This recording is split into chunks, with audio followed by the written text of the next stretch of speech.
What if food decided who survived the war and who simply didn't make it through?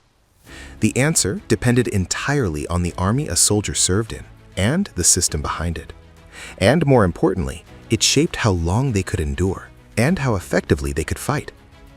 Some soldiers in World War II ate chocolate, canned meat, and hot meals, carefully designed to provide energy, stability, and strength in the field. Others survived on little more than bread and hope, often facing days where even that was barely enough to get through. Three armies, three completely different realities. The United States, Germany, and the Soviet Union fed their soldiers in ways that reflected their resources, priorities, and the pressures of war. And those differences directly shaped physical strength, mental endurance, morale, and ultimately, survival itself. Let's start with the United States, widely considered the best-fed army of the war, where logistics and planning played a critical role. American soldiers received carefully designed and standardized rations, each package containing canned meat, biscuits, chocolate, coffee, and even cigarettes, all arranged to deliver consistent nutrition in any situation. These were not random supplies thrown together in urgency, but carefully calculated food systems developed to provide energy, balance, and reliability under combat conditions. Food was treated as a key part of combat effectiveness because a well-fed soldier could march longer distances, think more clearly under pressure, and maintain higher performance in battle.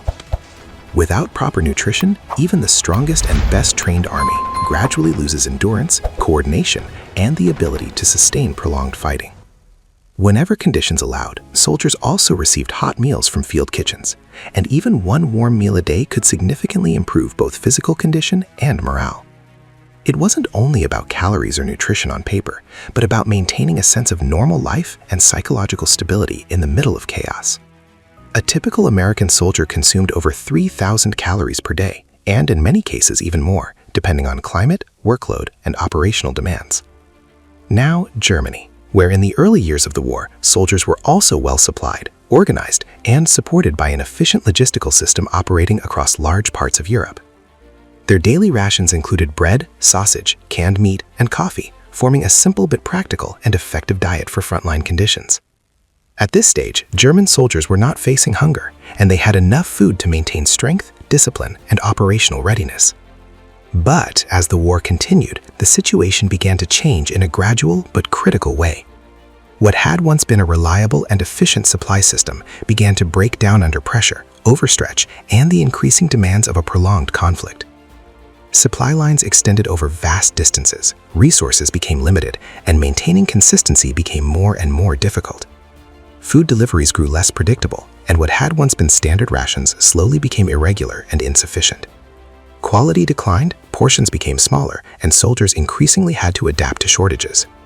By the final years of the war, many German soldiers received reduced and inconsistent meals at the front, often depending on whatever supplies could still reach them. Hunger was no longer an exception or a rare condition, but something that became part of everyday life in the later stages of the war. And then the Soviet Union, where for many soldiers, food was never stable from the very beginning. They often lived on bread, thin soup, and whatever could be found locally, which in many cases meant extremely limited or unreliable nutrition. Meat was rare, variety was almost non-existent, and meals were often reduced to the minimum required to keep moving. In winter, the situation became even more severe as cold weather increased physical demands while food availability decreased. Cold, hunger, and exhaustion combined into a constant daily reality, where survival required both physical endurance and mental resilience. Food was not guaranteed, and in some cases there was simply nothing left to distribute at all. And yet, despite these extreme conditions, they continued fighting, day after day under circumstances that would have broken the structure and morale of many other armies. So, who ate better, and how much did it really matter? The answer becomes clear when looking at the overall picture. American soldiers had the most stable, consistent, and nutritionally balanced diet throughout the war. German soldiers began with a solid system, but gradually lost that advantage as conditions worsened.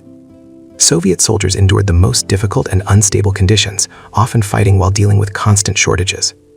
Food was never just about comfort or preference, but about strength, endurance, and the ability to remain effective over time. It affected morale, decision-making, and physical capability, and in many cases, it directly influenced survival. In war, what a soldier eats can determine how long they can continue, how well they can fight, and how much they can endure. and sometimes it decides whether they survive at all. This is What, Where, and Why channel. Subscribe and choose what we explore next. Hidden history, engineering mysteries, wars, and espionage.